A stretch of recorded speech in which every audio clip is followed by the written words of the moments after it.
Welcome to top features.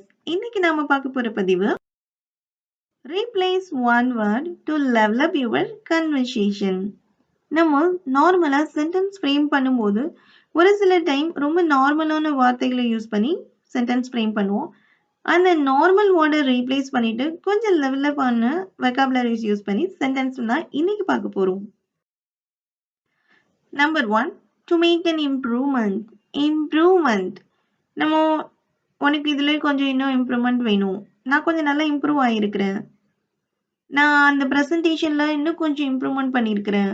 இது மாதிரி சொல்லுவோம்ல. ஸோ நார்மலா இம்ப்ரூவ்மெண்ட் அப்படிங்கிறத நீங்க ரீப்ளேஸ் பண்ணிட்டு enhance, enhance, elevate, elevate, refine, refine, optimize, optimize, strengthen, strengthen, bolster, bolster. இந்த மாதிரியான வார்த்தைகளை இம்ப்ரூவ்மெண்ட்டுக்கு பதிலாக யூஸ் பண்ணி உங்களுடைய கன்வர்சேஷனை நீங்க லெவல் அப் பண்ணலாம். Number 2, pretty good, pretty good, ரொம்ப நல்லா இருக்கு, அருமையா இருக்கு, குட், நைஸ், இது மாதிரிலாம் வார்த்தை யூஸ் பண்ணுவோமா? ஸோ அதுக்கு ஆல்டர்னேட்டா இனிமேல் impressive, impressive, compelling, compelling, outstanding, outstanding, remarkable, remarkable, exceptional, exceptional. So இந்த மாதிரி வார்த்தைகளை pretty good-க்கு ஆல்டர்னேட்டா யூஸ் பண்ணுங்க. Third one, difficult task. டிஃபிகல்ட்டா நம்ம எப்போ ஃபீல் பண்ணுவோம்? நம்மளுடைய திறமைகளுக்கு அப்பாற்பட்ட ஒரு விஷயத்தை நம்ம செய்யும்போது நம்ம அதை கொஞ்சம் டிஃபிகல்ட்டா உணர்வோம். என்னால முடியுமான்னு தெரியல, கொஞ்சம் ரொம்ப டிஃபிகல்ட்டா இருக்கு, இப்படி சொல்லுவோம்ல. ஸோ அந்த இடத்துல நாம இனிமேல் challenging, challenging, arduous, arduous, formidable, formidable, complex, complex, demanding responsibility, demanding responsibility. Okay, இதெல்லாம் எதை இன்டிமேட் பண்ணுனா, இது நம்மளால முடியல, ரொம்ப புரிஞ்சிக்க கஷ்டமா இருக்கு, அதை எடுத்து செய்ய ரொம்ப கஷ்டமா இருக்கு, இது மாதிரியான சூழ்நிலைகளை அதை வந்து எவாக்குவேட் பண்ணும். Okay. Fourth one, talk about, talk about.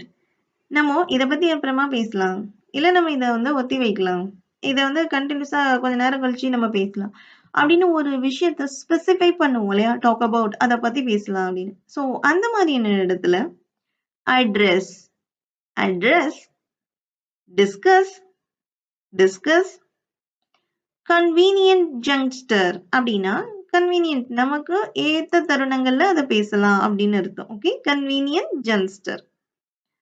revisit, revisit, subsequent momentனா அதை தொடர்ந்து வரக்கூடிய தருணங்கள்ல இந்த வேலையை முடிச்சுட்டு நம்ம அதை பத்தி பேசலாம். subsequent moment அப்படின்னு அர்த்தம்.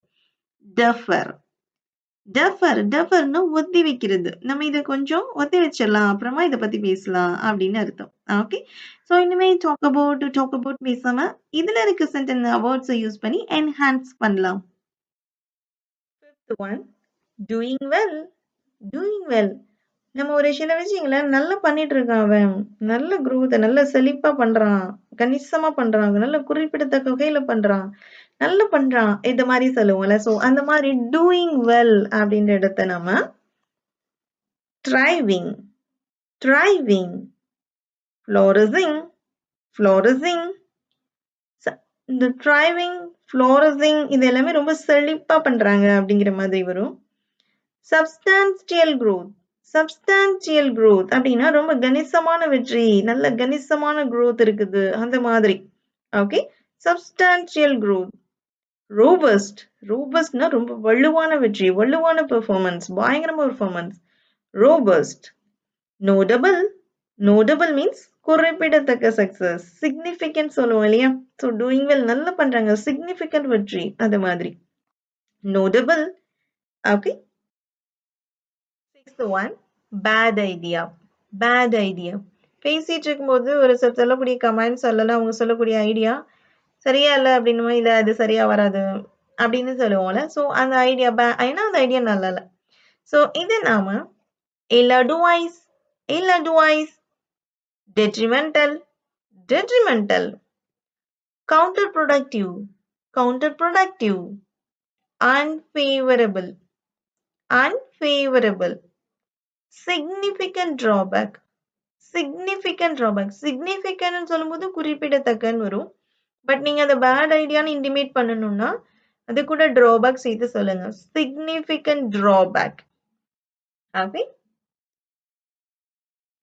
7th one, get rid of. Get rid of. இது ஒரு phrase. இது மூணு சேர்ந்து தான் வரும். சரிங்களா? Get rid of. Okay. Get rid of நான் என்ன அர்த்தம்? அதை வந்து வேண்டான்னு omit பண்றது. அது வந்து அதுல இருந்து நம்ம விலகி வந்தாகணும். அதை விரட்டி விடு. Get rid of. Okay.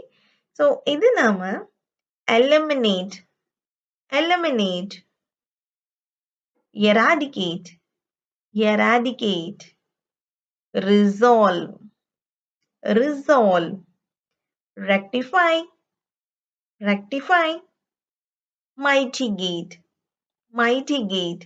Note பண்ணுங்க, ரொம்ப அழகா இருக்கும். கெட் ரிட் ஆஃப் ஒரு விஷயத்த வேண்டான்னு நம்ம வேண்டான்னு நம்ம இக்னோர் பண்ணணும், அதை வேணான்னு விரட்டி விடு, அது வேணாம் அப்படின்னு சொல்ற இடத்துல எல்லாம் நீங்க இந்த ரிசால்வ், மைட்டிகேட், மைட்டிகேட்லாம் யூஸ் பண்ணீங்கன்னா ரொம்ப என்ஹான்சிங்கா இருக்கும் உங்க ஸ்போக்கன்.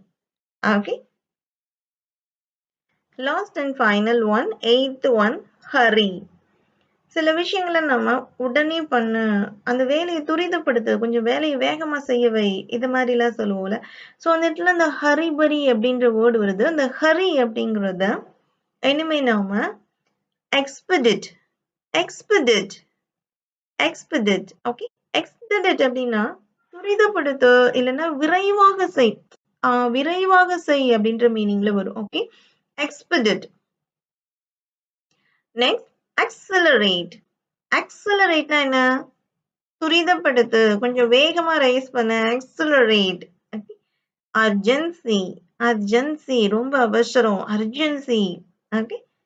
swiftly, swiftly, swiftlyனாலும் விரைவா பண்ணு அப்படின்னு அர்த்தம். to act swiftlyனா ரொம்ப நல்ல வேகமா வேலை செய், விரைவா வேலை செய் அப்படின்னு அர்த்தம். swiftly. next, prompt. prompt means உடனடியா, உடனே பண்ணு, prompt. ஓகே. ஸோ இது ரொம்ப இந்த வார்த்தையை நம்ம அடிக்கடி யூஸ் பண்ணுவோம். நீங்க ஆல்டர்னேட்டா ஹரி பரின்றதுக்கு ஆல்டர்னேட்டா இதெல்லாம் யூஸ் பண்ணுங்க. உங்களுடைய ஸ்போக்கன் நிஜமாவே என்ஹான்சிங்கா இருக்கும். ஸோ இன்னைக்கான டாஸ்க் என்னன்னா, உங்களுக்கு நான் இங்க 8 வேர்ட்ஸ் கொடுத்துருக்கேன். அதுக்கு ஈக்குவலண்டான நிறைய வெக்காபுலரிஸ், அதுவும் நியூ வெக்காபுலரிஸ் இருக்குது. ஸோ இதை யூஸ் பண்ணி நீங்க சென்டென்ஸ் மேக் பண்ணுங்க. மேக் பண்ணி எனக்கு காமெண்ட்ல சொல்லுங்க. தேங்க்யூ.